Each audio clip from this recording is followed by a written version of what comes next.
One Punch Man Episode 7, Shiko no Deshi, which translates to the ultimate disciple. And in this episode, all hell breaks loose amongst the superheroes. There's this insurrection amongst all the heroes here. And I really like where the story's going. I'm curious about where it's going to end up. So anyways, just got done watching the episode. And pretty much what happens in Episode 7 of One Punch Man is that Genos gets called out to intercept this meteor that's about to hit the Earth. Not a monster this time, just a meteor. And actually all the S-Class heroes get sent out. But the only one that shows up is Genos and this guy named Bang. And then another guy shows up called the Metal Knight, whose real name is like Bofoy. What I thought was pretty cool, and I had to double check on this one, but Metal Knight was voiced by the legendary Tesho Genda, who's been doing voice acting for Japanese anime for years, including he voice acted Supaman in Dr. Slump, which I immediately recognized. I knew that's where he was from.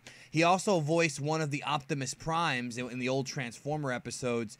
And it's interesting because he pretty much also voiced Optimus Prime in the Transformers movie, as well as he also is the Japanese equivalent of Kevin Conroy, who's played Batman in several Japanese dubs of the American Batman animated movies and series. So this guy's got a resume. I mean, he's right up there with some of the best ever. I thought it was cool that he made an appearance here in this episode as Metal Knight. Oh, and I almost forgot to mention, he also plays the part of Shu from Pilaf's gang in Dragon Ball. So there is the Dragon Ball tie-in there. So anyways, Metal Knight's basically supposed to be a parody of like the big metallic heroes, you know, from the 70s and 80s, of course. I can kind of tell that's what they're going for here. And he's got this new weapon that he's going to try on the meteor. And of course, it fails. And then of course, as expected, Saitama shows up out of nowhere. Who are you? Well, I'm a hero. And he flies up, it's not really a fly, it's a big jump. Jumps really high and destroys the meteor with one punch. And he's doing it, it's funny because he destroyed the meteor with one punch to save the city. And yet, he wound up doing damage to the city from the pieces of the meteor that, like, different meteorite pieces that fell and destroyed different parts of the city. And so he one punches the freaking meteor, destroys it. And then Bang is like, wow, that's pretty impressive. Then what happens is the next day we find out that his rank, Saitama's rank, went from like 300-something, I think 325, to 5th place. Even though he's still a C-class hero, he's in 5th place. And of course, the other heroes get jealous. And this, of course, leads to a big, I suppose, like a big showdown where Tank Top Tiger appears. We haven't seen him in a while. And he thinks that Saitama stole the credit from Metal Knight and from Bang or from other heroes. So Tank Top Tiger calls in his brother Tank Top Black Hole. And they bring this big mob. And they're like, give it up, give it up. And like, you know, telling this guy to basically essentially admit that he was wrong and, you know, not fight. Then, of course, Tank Top Tiger makes the big mistake of attacking Saitama, who gets rocked. What a surprise. And pretty much what happens is Tank Top Black Hole then wants to attack. Saitama grabs his fist and crushes it. The guy gives up immediately. And then he goes to the crowd and he tells them all to shut up. And he says that he's a hero because he wants to and doesn't do it to be appreciated. He's doing it because he wants to do the right thing. And then Genos is like, let's just go home, Sensei. And they just leave. And I love that they have this really cool scene where Genos pretty much sees that Saitama is legit no matter what anybody else thinks of him. Really enjoyed it. Really enjoyed it.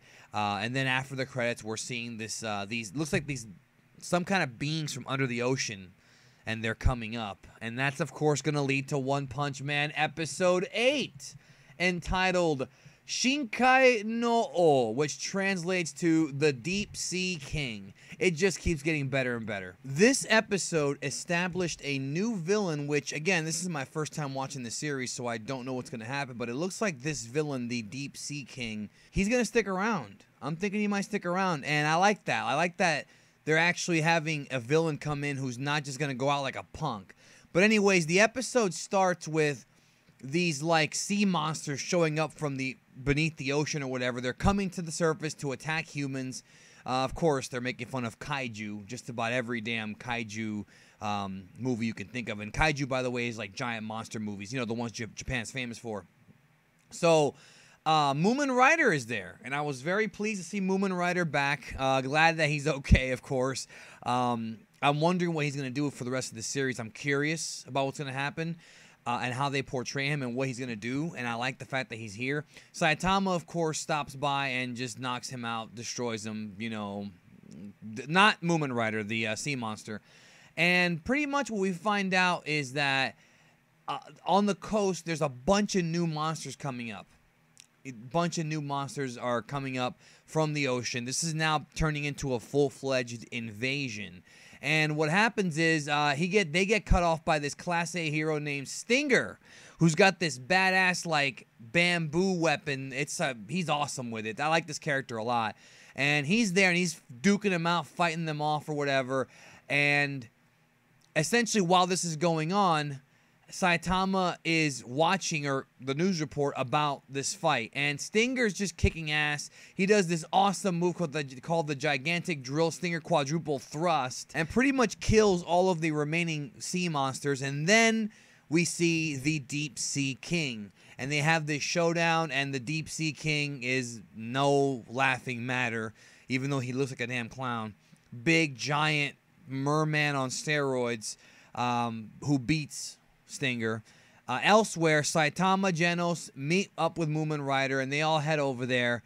And what happens is a bunch of different heroes show up from different classes, and they all try to fight the Deep Sea King, and they all fail. But the one that hangs on is our boy Sonic. This was such a great episode. See, what I love about this episode is that they're bringing back all these characters that we've already been introduced to earlier in the series, and they're actually doing shit, and I like that. Like, now it's all coming together. Now I know, because I was told about this in the comment section of my episode 1 and 2 reviews for One Punch Man, that you're going to see these guys come back, and you're going to see, it get better and better, and the stakes get higher and higher, which I really think is working out well for this series. It's being written very, very well. So Sonic and the Sea King keep fighting, and it starts to rain. And then the Sea King reveals his true form, typical shonen parody, and a trope. And then Sonic says, fuck it, and he bounces. Saitama meets Moomin Rider, and they find Sonic. They all find Sonic, and then the Hero Association calls them, and they're talking about the Sea King, and they're saying we need help now because basically the Sea King has broken into this like shelter, and there's a bunch of heroes on their way there.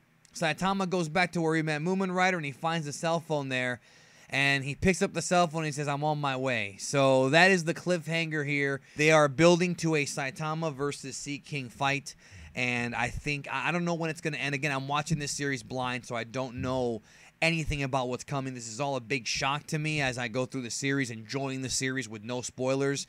I'm curious, though, because for the last 2 episodes, episodes 7 and 8, we did not see Tatsumaki at all. Tatsumaki was not there, and I'm wondering what her role is going to be, because I know she's going to be a part of the series. I know that. She's in the intro.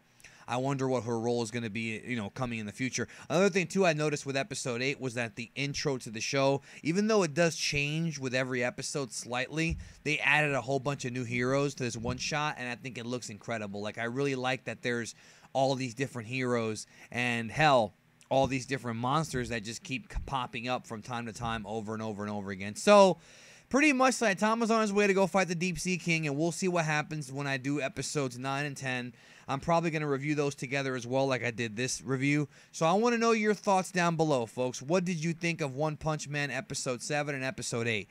Me, I thought episode 8 was really, really fun. Episode 7 was good too, but I thought 8 was a little bit better.